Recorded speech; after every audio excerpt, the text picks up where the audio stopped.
Jyotiraditya M Scindia यांनी कोणत्या कार्यक्रमाचे उद्घाटन केले?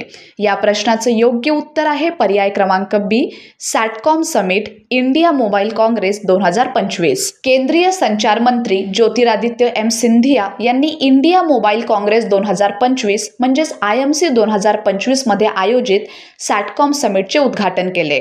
सिंधियांनी यावेळी 900 कोटींच्या राष्ट्रीय सॅटकॉम मॉनिटरिंग सुविधा स्थापन करण्याची घोषणा केली, ज्यामुळे भारतातील उपग्रह प्रवेशद्वार सुरक्षित राहतील आणि रेडिओ फ्रिक्वेन्सी स्पेक्ट्रमचे संरक्षण होईल.